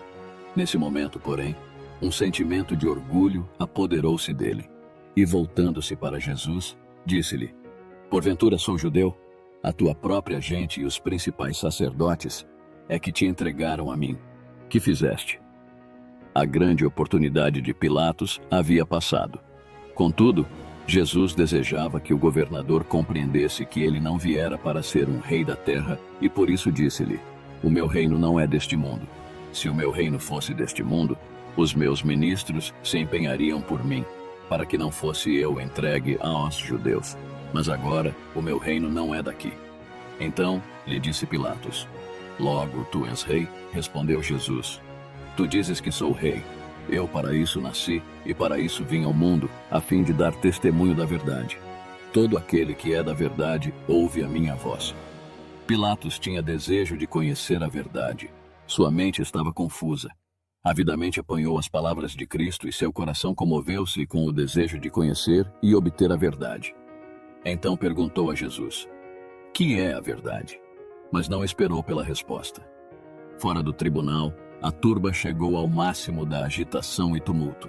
Os sacerdotes clamavam por uma ação imediata, e Pilatos teve que voltar-se para os interesses do momento. Dirigindo-se ao povo, declarou: "Eu não acho nele crime algum." Essas palavras, vindas dos lábios de um juiz gentil, eram uma reprovação esmagadora da perfídia e falsidade dos príncipes de Israel, que incriminavam o Salvador. Quando os sacerdotes e anciãos ouviram o juízo de Pilatos, sua decepção e fúria não conheceram limites. Há muito tempo haviam planejado e esperado por essa oportunidade. Quando viram que havia possibilidade de libertação de Jesus, estavam a ponto de dilacerá-lo. Descontrolados e irracionais, prorromperam em terríveis imprecações, comportando-se como verdadeiros demônios. Aos gritos, denunciaram Pilatos, ameaçando-o de censura por parte do governo romano. Acusaram-no de recusar-se condenar alguém que eles afirmavam ter se insurgido contra César. Então se puseram a clamar. Ele alvoroça o povo, ensinando por toda a Judéia, desde a Galileia, onde começou, até aqui. Até ali, Pilatos não havia pensado em condenar Jesus, pois estava certo de sua inocência. Mas quando ouviu que Cristo era da Galileia, decidiu enviá-lo a Herodes, o governador daquela província, o qual se encontrava então em Jerusalém. Através dessa manobra, Pilatos pensou em transferir a responsabilidade de suas mãos para as de Herodes. Jesus estava extenuado pela fome e exausto pela falta de sono. Além disso, sofria pelo tratamento cruel que havia recebido. Mesmo assim, Pilatos devolveu-o aos soldados, e ele foi arrastado entre os insultos e zombaria da impiedosa plebe. Herodes nunca havia se encontrado com Jesus, mas há muito desejava vê-lo e testemunhar seus maravilhosos milagres. Quando o Salvador foi conduzido à sua presença, a turba se agitou, acotovelando-se. Gritavam coisas diferentes, produzindo um vozerio confuso. Herodes ordenou silêncio, pois desejava interrogar o prisioneiro. Comovido e curioso, olhou o rosto pálido de Jesus. Viu nele traços de profunda sabedoria e pureza. Estava convencido, assim como Pilatos, de que somente a maldade e a inveja eram os únicos motivos que levaram os judeus a acusá-lo. Compeliu-o, então, Herodes a operar um de seus milagres diante dele, com a promessa de que o soltaria se assim fizesse. Deu ordens para que viessem pessoas paralíticas e deformadas, para que Cristo as curasse. O Salvador, porém, manteve-se impassível, como se nada estivesse ouvindo ou vendo. O Filho de Deus havia assumido em si mesmo a natureza humana e cumpria-lhe agir como homem em idênticas circunstâncias. Entretanto, não operaria um milagre para meramente satisfazer a curiosidade ou salvar a si mesmo da dor e humilhação a que homens em situações semelhantes teriam que se sujeitar. Seus acusadores tremeram quando Herodes pediu-lhe um milagre. Uma das coisas que mais temiam era a manifestação do poder divino que já tinham presenciado em Cristo. Tal manifestação seria um golpe mortal em seus planos e talvez lhes custasse a própria vida. Por isso, irromperam em gritos, atribuindo os milagres de Jesus ao poder de Belzebu, o príncipe dos demônios. Aquele ouvido que sempre estivera atento a clamores da miséria humana, achava-se agora surdo à ordem de Herodes. Aquele coração, que sempre se comovia com o apelo do mais vil dos pecadores, fechou-se ao rei presunçoso, que não sentia necessidade de um salvador. Irado, Herodes voltou-se para a multidão e declarou Jesus um impostor. Mas seus acusadores sabiam que não se tratava de nenhum impostor, posto que haviam presenciado muitos de seus feitos poderosos. Então, o rei começou a insultar e ridicularizar vergonhosamente o Filho de Deus. Mas Herodes, juntamente com os da sua guarda, tratou-o com desprezo e, escarnecendo dele, fê-lo vestir-se de um manto aparatoso. Herodes não ousou confirmar a condenação de Jesus. Desejava livrar-se daquela terrível responsabilidade e, então, enviou-o de volta a Pilatos. Quando os judeus voltaram da presença de Herodes trazendo Jesus de volta ao tribunal, Pilatos ficou muito aborrecido e perguntou-lhes o que queriam que ele fizesse. Lembrou-lhes de que já o havia interrogado e não encontrara nenhuma culpa nele. Recordara-lhes as acusações que fizeram contra ele, mas nenhuma prova convincente fora apresentada para confirmar uma única acusação. Conforme foi mencionado anteriormente, levaram-no à presença de Herodes, que era judeu como eles mesmos, e ele nada encontrou para que fosse condenado à morte. Contudo, para apaziguar os acusadores, Pilatos disse: "Portanto, após castigá-lo, soltá-lo-ei." Nisso, Pilatos mostrou sua fraqueza, pois se sabia que Cristo era inocente. Por que mandaria castigá-lo? Assim fazendo, comprometia-se com o erro. Os judeus não mais esqueceram disso durante o julgamento.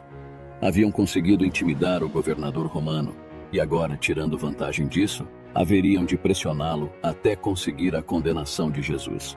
A multidão, em alvoroço, exigia mais e mais a vida do prisioneiro. Enquanto hesitava em relação ao que fazer, recebeu uma carta de sua esposa que dizia: "Não te envolvas com esse justo, porque hoje em sonho muito sofri por seu respeito." Pilatos, ao ler a carta, empalideceu. O povo, ao perceber sua hesitação, redobrou a insistência. Ele sabia que precisava tomar alguma atitude. Era costume, no período da Páscoa, soltar um prisioneiro que o povo escolhesse. Os soldados romanos haviam capturado há pouco um criminoso de fama, chamado Barrabás. Era ladrão e assassino. Então Pilatos voltou-se para a multidão e perguntou-lhes com seriedade: "A quem quereis que eu vos solte, a Barrabás ou a Jesus, chamado Cristo?" Toda a multidão, porém, gritava: "Fora com este! Solta-nos Barrabás!" Pilatos emudeceu de espanto e desapontamento. Entregando o julgamento ao povo, ele havia perdido a dignidade e o controle da multidão. Daí em diante, tornou-se apenas um joguete nas mãos do povo. Eles o levavam aonde queriam. Então perguntou: "Que farei então de Jesus, chamado Cristo? Seja crucificado." Responderam todos: "Que mal fez ele?" perguntou Pilatos. Porém, cada vez clamavam mais: "Seja crucificado." Quando ouviu o grito terrível: "Crucifica-o!", o rosto de Pilatos empalideceu. Ele não imaginara tal desfecho. Repetidas vezes havia declarado Jesus inocente, contudo o povo insistia em que ele sofresse a mais cruel de todas as mortes. Outra vez perguntou: "Que mal fez ele?" E outra vez o terrível grito ecoou nos ares: "Crucifica-o!" Pilatos fez o último esforço para despertar-lhe simpatia. Mandou que tomassem a Jesus, completamente exausto e coberto de feridas, e o açoitassem na presença de seus acusadores. Os soldados, tendo tecido uma coroa de espinhos, puseram-lhe na cabeça e vestiram-no com um manto de púrpura. Chegavam-se a ele e diziam: "Salve, Rei dos Judeus!" e davam-lhe bofetadas. Cuspiram nele, e uma perversa mão arrancou a vara que lhe haviam posto nas mãos, e com ela golpeou-lhe a coroa em sua fronte, a ponto de os espinhos penetrarem em suas têmporas e o sangue jorrar pelo rosto e barba. Satanás liderava os soldados cruéis em seus abusos contra Jesus. Queria incitá-lo a algum tipo de vingança, se possível, ou levá-lo a operar um milagre para livrar a si mesmo e assim frustrar o plano da salvação. Uma única mancha em sua vida humana, ou uma única falha em suportar o terrível teste e o Cordeiro de Deus, seria uma oferta imperfeita, e a redenção do homem teria fracassado. Aquele, porém, que podia comandar as hostes celestiais e chamar em seu auxílio legiões de anjos, sendo que apenas um deles seria suficiente para subjugar a turba cruel, que poderia ter lançado por terra seus atormentadores com apenas um raio de sua divina majestade, submeteu-se a todas as afrontas e ultrajes com uma compostura digna e humilde. Assim como os atos de seus torturadores os envilecia à semelhança de Satanás, a mansidão e a paciência de Jesus exaltavam-no acima da humanidade e provavam que ele era filho de Deus. Pilatos comoveu-se profundamente com a paciência e a resignação do Salvador. Pediu que introduzissem a Barrabás na sala do julgamento e então colocou os prisioneiros lado a lado. Apontando para Jesus, disse em tom solene: "Eis o homem. Eis que eu vou-lo apresento, para que saibais que eu não acho nele crime algum." Ali estava o Filho de Deus, com o manto escarlate e a coroa de espinhos. Desnudo até a cintura, exibia nas costas os vergões extensos e cruéis dos quais o sangue fluía livremente. Seu rosto, manchado de sangue, trazia as marcas da completa exaustão e dor, mas nunca parecera mais belo. Cada traço expressava bondade e resignação e a mais terna piedade para com seus algozes cruéis. Em chocante contraste, achava-se o outro prisioneiro em cujas feições mostrava o criminoso empedernido que era. Entre os espectadores, havia alguns que simpatizavam com Jesus. Mesmo os sacerdotes e príncipes estavam convictos de que ele era quem dizia ser, mas não se renderam. Haviam induzido a turba a uma fúria insana, e novamente os sacerdotes, os príncipes e o povo gritaram: "Crucifica-o! Crucifica-o!" Finalmente, com a paciência esgotada diante de uma crueldade tão vingativa e irracional, disse ao povo: "Tomai-o vós outros e crucificai-o, porque eu não acho nele crime algum." Pilatos fez tudo o que podia para libertar o Salvador, mas os judeus gritavam: "Se soltas a este, não és amigo de César. Todo aquele que se faz rei é contra César." Tais palavras atingiram Pilatos em seu ponto fraco. Ele já se tornara suspeito ao governo romano, e tal notícia a seu respeito seria sua ruína. Vendo Pilatos que nada conseguia, antes, pelo contrário, aumentava o tumulto, mandando vir água, lavou as mãos perante o povo, dizendo: "Estou inocente do sangue deste justo. Fique o caso convosco." Quando Pilatos se declarou inocente do sangue de Cristo, Caifás respondeu com arrogância: "Caia sobre nós o seu sangue e sobre nossos filhos." Essas terríveis palavras foram repetidas pelos sacerdotes e pelo povo. Tremenda sentença acabavam de pronunciar sobre si mesmos, horrível herança para a posteridade. Isso se cumpriu literalmente nas dramáticas cenas da destruição de Jerusalém, cerca de 40 anos mais tarde. Jesus foi levado ao Calvário apressadamente em meio a zombarias e gritos de insulto da multidão. Ao passar o limiar do tribunal, puseram-lhe sobre os ombros feridos a cruz destinada a Barrabás. Os 2 ladrões que também seriam crucificados com Jesus receberam a sua cruz. O peso do madeiro era mais do que o Salvador podia suportar, em sua exaustão e sofrimento. Andou apenas alguns passos e caiu desmaiado sob o peso da cruz. Quando voltou a si, a cruz foi outra vez colocada sobre seus ombros. Cambaleou mais alguns passos e outra vez caiu sem sentidos. Seus algozes viram que lhe era impossível carregar aquele peso além de suas forças e ficaram perplexos sem saber quem deveria levar aquele fardo humilhante. Naquele momento, vindo casualmente ao encontro deles, apareceu Simão, um cireneu, a quem obrigaram a levar a cruz até o Calvário. A mãe de Jesus o havia seguido naquela terrível jornada até o Calvário. Ao vê-lo sucumbir exausto ao peso da cruz, seu coração ansiava por prestar-lhe socorro, mas esse privilégio lhe foi negado. O Salvador não soltou um gemido sequer. De seu rosto pálido e sereno, o suor corria fartamente. Os discípulos tinham fugido da cena tão pavorosa.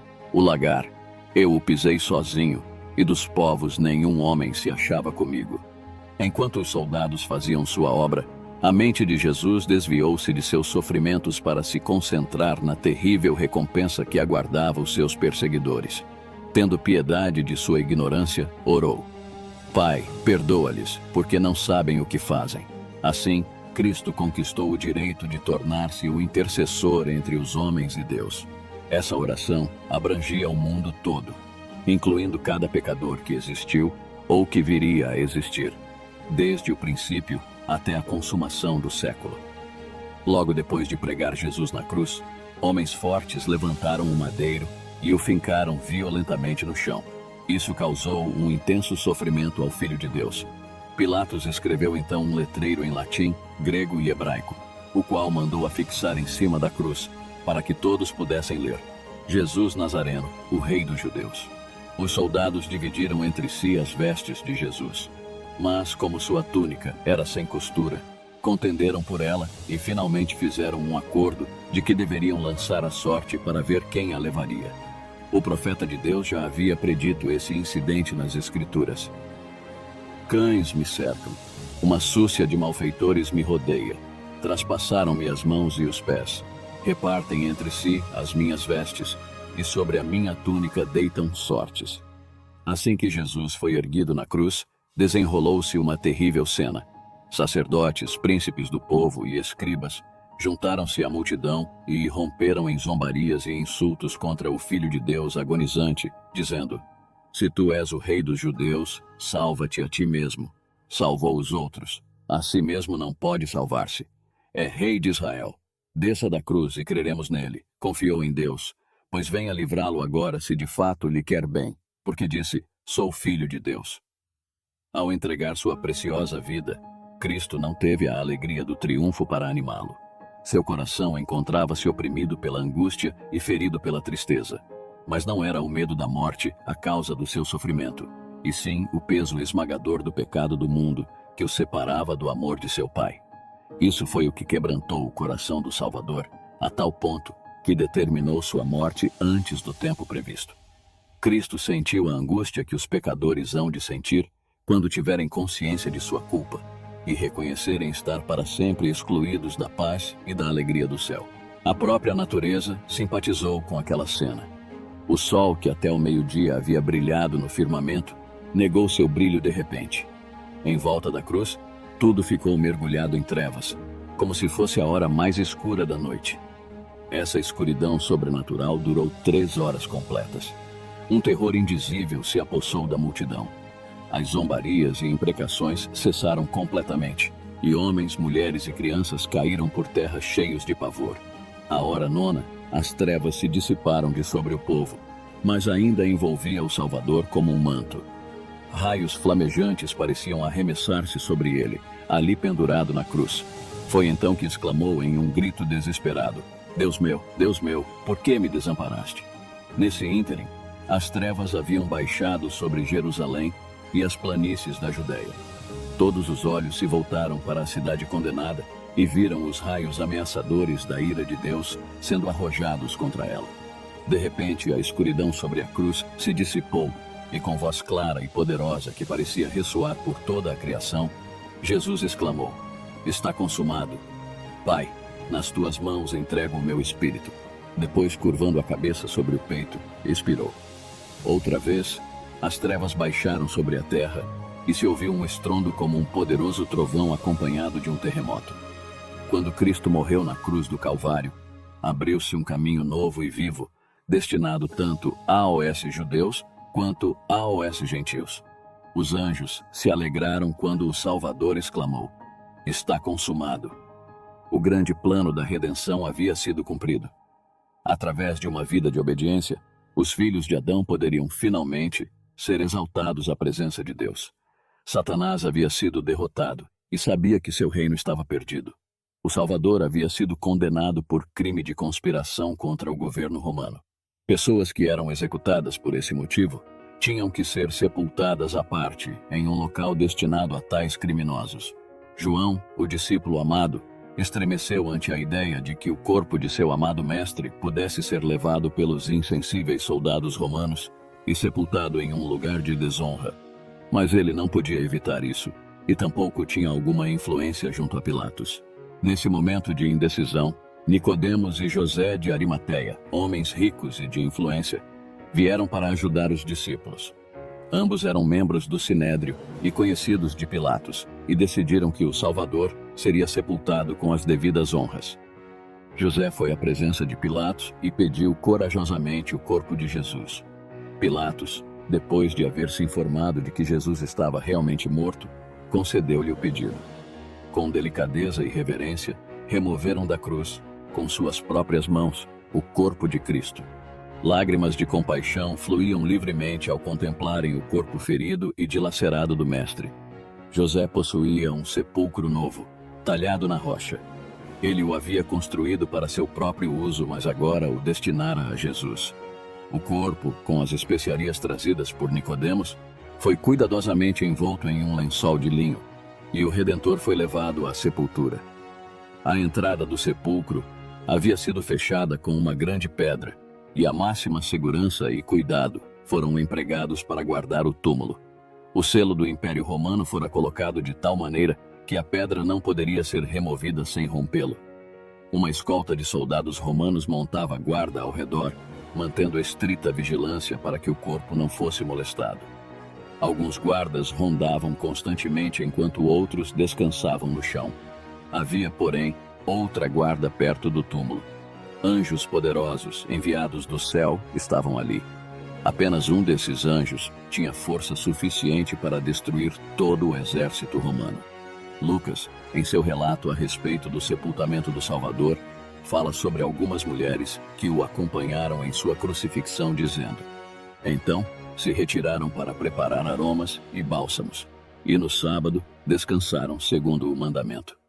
O Salvador foi enterrado em sexta-feira, o sexto dia da semana.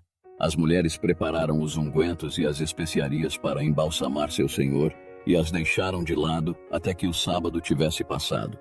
Nem mesmo o trabalho de embalsamar o corpo de Jesus quiseram fazer no sábado. Passado o sábado, Maria Madalena, Maria, mãe de Tiago e Salomé, compraram aromas para irem embalsamá-lo.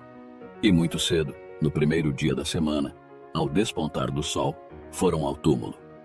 Quando se aproximaram do horto, surpreenderam-se ao ver que a pedra havia sido removida e nenhum soldado encontrava-se ali. Maria Madalena fora a primeira a chegar. Vendo que a pedra havia sido removida, correu contar aos discípulos. Quando a outra mulher se aproximou, viu uma luz brilhando no sepulcro e, olhando lá dentro, notou que estava vazio. Demorando-se um pouco mais ali, de repente viram um jovem, vestido em roupas resplandecentes, sentado perto do túmulo. Era o anjo que havia removido a pedra. Com medo tentaram fugir, mas ele lhes disse: não temais, porque sei que buscais Jesus, que foi crucificado. Ele não está aqui. Ressuscitou, como tinha dito. Vinde ver onde ele jazia. E depois, depressa, e dizei aos seus discípulos que ele ressuscitou dos mortos e vai adiante de vós para a Galileia. Ali o vereis. É como vos digo. Quando as mulheres olharam novamente para o túmulo, viram outro anjo reluzente, que lhes perguntou: por que buscais entre os mortos ao que vive? Ele não está aqui, mas ressuscitou.